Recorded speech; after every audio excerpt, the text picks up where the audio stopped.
யாத்திராகமம் 16ஆம் அதிகாரம். இஸ்ரவேல் புத்திரராகிய சபையார் எல்லாரும் ஏலிமை விட்டு பிரயாணம் பண்ணி எகிப்து தேசத்திலிருந்து புறப்பட்ட 2ஆம் மாதம் 15ஆம் தேதியிலே ஏலிமுக்கும் சீனாய்க்கும் நடுவே இருக்கிற சீன் வனாந்தரத்தில் சேர்ந்தார்கள். அந்த வனாந்தரத்திலே இஸ்ரவேல் புத்திரராகிய சபையார் எல்லாரும் மோசேக்கும் ஆரோனுக்கும் விரோதமாக முறுமுறுத்து, நாங்கள் இறைச்சி பாத்திரங்கள் அண்டையிலே உட்கார்ந்து அப்பத்தை திருப்தியாக சாப்பிட்ட எகிப்து தேசத்திலே கர்த்தரின் கையால் செத்துப்போனோமானால் தாவிளை, இந்த கூட்டம் முழுவதையும் பட்டினியினால் கொல்லும்படி நீங்கள் எங்களை புறப்பட பண்ணி இந்த வனாந்தரத்திலே அழைத்து வந்தீர்களே என்று அவர்களிடத்தில் சொன்னார்கள். அப்பொழுது கர்த்தர் மோசேயை நோக்கி, நான் உங்களுக்கு வானத்திலிருந்து அப்பம் வருஷிக்க பண்ணுவேன். ஜனங்கள் போய் ஒவ்வொரு நாளுக்கு வேண்டியதை ஒவ்வொரு நாளிலும் சேர்த்துக் கொள்ள வேண்டும். அதனால் அவர்கள் என் நியாயப்பிரமாணத்தின்படி நடப்பார்களோ நடக்க மாட்டார்களோ என்று அவர்களை சோதிப்பேன். 6ஆம் நாளிலோ அவர்கள் நாள்தோறும் சேர்க்கிறதை பார்க்கிலும் இரண்டத்தனையாய் சேர்த்து அதை ஆயத்தம் பண்ணி வைக்க கடவர்கள் என்றார். அப்பொழுது மோசேயும் ஆரோனும் இஸ்ரவேல் புத்திரர் எல்லாரையும் நோக்கி, கர்த்தர் உங்களை எகிப்து தேசத்திலிருந்து புறப்பட பண்ணினவர் என்பதை சாயங்காலத்தில் அறிவீர்கள். விடியற் காலத்தில் கர்த்தருடைய மகிமையையும் காண்பீர்கள். கர்த்தருக்கு விரோதமான உங்கள் முறுமுறுப்புகளை அவர் கேட்டார். நீங்கள் எங்களுக்கு விரோதமாய் முறுமுறுக்கிறதற்கு நாங்கள் எம்மாத்திரம் என்றார்கள். பின்னும் மோசே, சாயங்காலத்தில் நீங்கள் புசிக்கிறதற்கு கர்த்தர் உங்களுக்கு இறைச்சியையும் விடியற் காலத்தில் நீங்கள் திருப்தி அடைகிறதற்கு அப்பத்தையும் கொடுக்கையில் இது விளங்கும். கர்த்தருக்கு விரோதமாக நீங்கள் முறுமுறுத்த உங்கள் முறுமுறுப்புகளை அவர் கேட்டார். நாங்கள் எம்மாத்திரம்?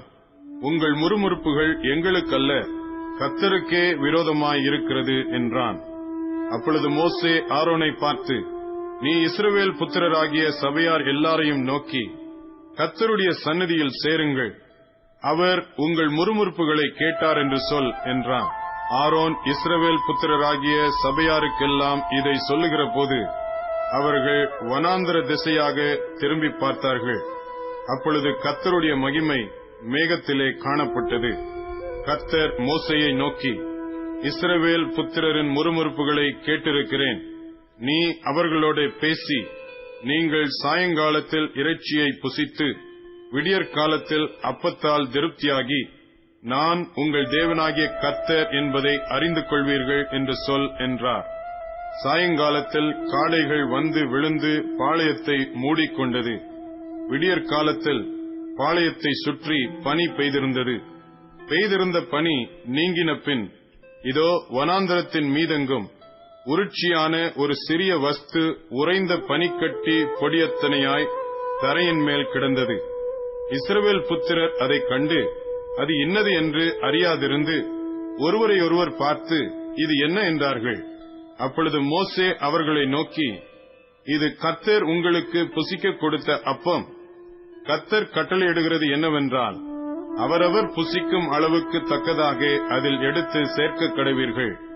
உங்களில் உள்ள ஆத்துமாக்களின் இலக்கத்தின்படி அவனவன் தன் தன் கூடாரத்தில் இருக்கிறவர்களுக்காக தலைக்கு ஒரு ஓமர் அளவு எடுத்துக்கொள்ள கடவன் என்றான். இஸ்ரவேல் புத்திரர் அப்படியே செய்து சிலர் மிகுதியாயும் சிலர் கொஞ்சமாயும் சேர்த்தார்கள்.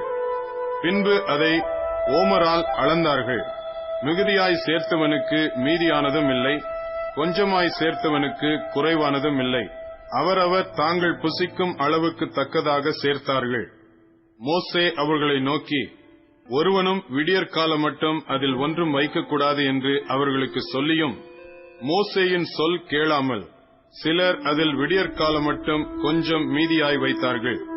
அது பூச்சி பிடித்து நாற்றம் எடுத்தது. அவர்கள் மேல் மோசே கோபம் கொண்டான். அதை விடியற் காலந்தோறும் அவரவர் புசிக்கும் அளவுக்கு தக்கதாக சேர்த்தார்கள்.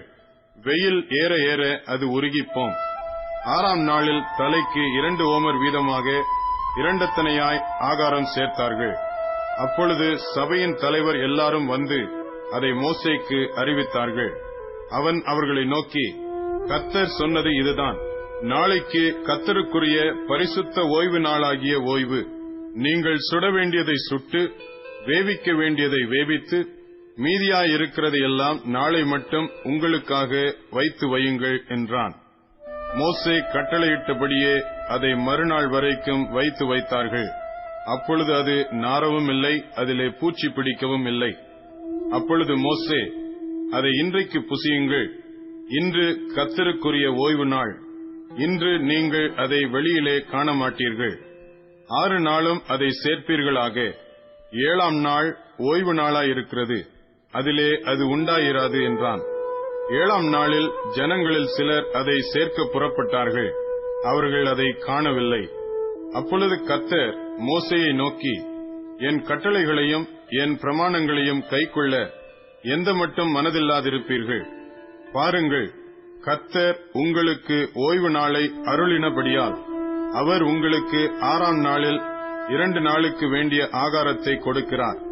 7ஆம் நாளில் உங்களில் ஒருவனும் தன் ஸ்தானத்திலிருந்து புறப்படாமல் அவனவன் தன் ஸ்தானத்திலே இருக்க வேண்டும் என்றார்.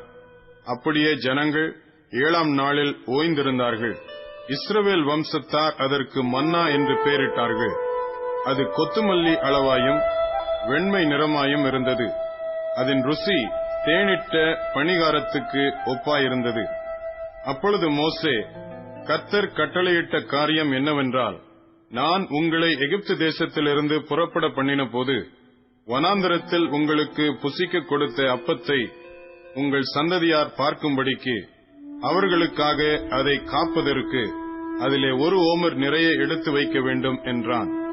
மேலும் மோசே ஆரோனை நோக்கி, நீ ஒரு கலசத்தை எடுத்து அதிலே 1 ஓமர் அளவு மன்னாவை போட்டு அதை உங்கள் சந்ததியாருக்காக காப்பதற்கு கர்த்தருடைய சந்நிதியிலே வை என்றான்.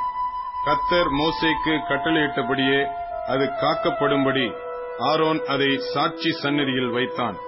இஸ்ரவேல் புத்திரர் குடியிருப்பான தேசத்துக்கு வருமட்டும் 40 வருஷம் அளவும் மன்னாவை புசித்தார்கள். அவர்கள் கானான் தேசத்தின் எல்லையில் சேரும் வரைக்கும் மன்னாவை புசித்தார்கள்.